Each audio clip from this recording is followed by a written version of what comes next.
पहिलेको भन्दा यसपालि 10-12 लाख रुपैयाँ टोटल हुन्थ्यो, त्यसमा हाम्रो 5-6 लाख रुपैयाँ लगानी छ। 5-6 लाख रुपैयाँ हामीले कमाउँछौँ।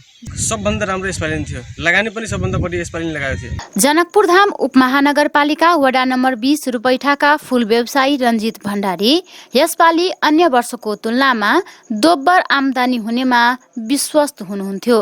तर कोरोना भाइरसको संक्रमणको त्रासका बीच लगाइएको लकडाउनका कारण उहाँले गरेको फूलको खेती खेतमै सुक्न थालेको छ। 6 लाखको लगानीमा यस वर्ष 3 बिघामा फूल खेती गरी अन्य वर्षभन्दा दोब्बर आम्दानी गर्नेमा ढुक्क थिए, तर अब लगानी समेत उपर हुन्छ भन्ने आफूलाई नलागेको रञ्जितको भनाइरहेको छ। खेती भन्दा यसपालि दोब्बर गरेछ हामीले। पहिला गर्थ्यो 1 बिघा 1.5 बिघा, अहिले 3 बिघा छ पुरै। लगानी पनि यसपालि सबभन्दा बढी लगाएको। हामीले कमाउनु पर्ने भनेको चैत वैशाख जेष्ठ 2 महिना हो। लगाउने हो पुष माघ फागुन चैत वैशाख जेष्ठ, लगभग 6 महिनामा 4 महिना तपाईको यसमा कामै गर्नुपर्छ। 2 महिना हामीले कमाउने हो, वैशाख र जेष्ठ। यही टाइममा आएर लकडाउन भइसक्यो।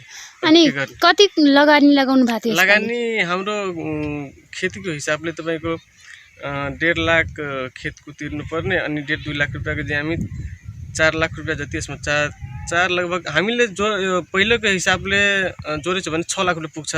विवाहको सिजनमा फूल धेरै बिक्ने भएकाले वैशाख र जेष्ठ महिना फूल व्यवसायीहरूका लागि प्रमुख सिजनको रूपमा रहेको छ।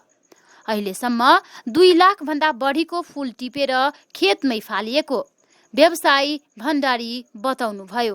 पुनः व्यवसायी रञ्जित भण्डारी हामी लगाएर सबै फूल टिपेर फाल्ने गरेछ। हामी के गर्ने, अहिले नपिट्यो भने 10 दिन पछाडि पनि खुलेपछि त्यो काम लाग्दैन, त्यही भएर त्यसलाई फाल्नै पर्छ टिपेर। अलि बिरुवा अलिअलि बाँच्छ।